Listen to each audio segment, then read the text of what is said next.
பொங்கல் திருவிழா எந்த இயக்கமும் இவ்வளவு விமர்சையாக இவ்வளவு கொண்டாட்டத்தோடு எந்த இயக்கமும் கொண்டாடுவதில்லை.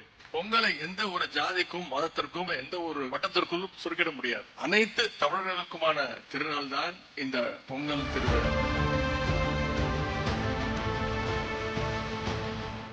நம்முடைய பண்பாட்டை அழிக்கணும்னு ஒரு கூட்டம் தெரிஞ்சிட்டு இருக்கு, உங்களுக்கு தெரியும். அதுதான் அந்த சங்கிய கூட்டம். பொங்கலை நம்ம இவ்வளவு சிறப்பா கொண்டாடுறோம்னா அதற்கு எதிர்த்து அவங்க வேலை செஞ்சுட்டு இருக்கிறாங்க. உதாரணத்துக்கு ஒன்றிய அரசுடைய தேர்வுகளை நாளைக்கு நடத்துறாங்க. வருஷத்துல 365 நாட்கள் இருந்தாலும் திட்டம் போட்டு சில செயல் திட்டங்களை செஞ்சுட்டு இருக்கிறாங்க. அதற்கும் நம்முடைய தலைவர் அவர்கள் எதிர்ப்பு தெரிவிச்சிருக்கிறாங்க.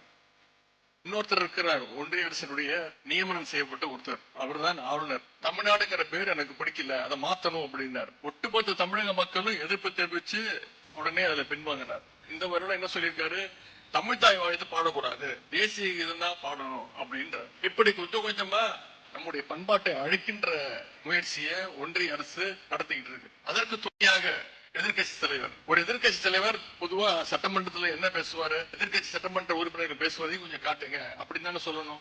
நம்முடைய எதிர்கட்சி தலைவர் திரு எடப்பாடி பழனிசாமி அவர்கள் சற்று வித்தியாசமானவர். அவருடைய முதல் கோரிக்கை என்ன தெரியுமா, சட்டமன்றத்தில் ஆளுநர் வராரு போறாரு, அவரை காட்ட மாட்டேங்கிறீங்க அப்படின்னு ஆளுநருக்கு ஜால்ரா அடிக்கக்கூடிய எதிர்கட்சி தலைவர் தான் திரு எடப்பாடி பழனிசாமி அவர்கள். இதிலிருந்து அதிமுக பாஜக கூட்டணி உறுதியாகிவிட்டது என்று நீங்கள் புரிந்து கொள்ளலாம்.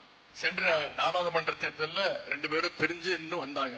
அப்பவும் மக்கள் நீங்கள் நிராகரிச்சீங்க. இப்பொழுது சட்டமன்ற தேர்தலில் எனக்கு தெரிந்து நிச்சயமாக அதிமுக பாஜக கூட்டணி அமைந்து ஒன்னாகத்தான் வருவாங்க. உங்களுக்கு தமிழ்நாட்டு மக்களுக்கு வேலை சுலபம்.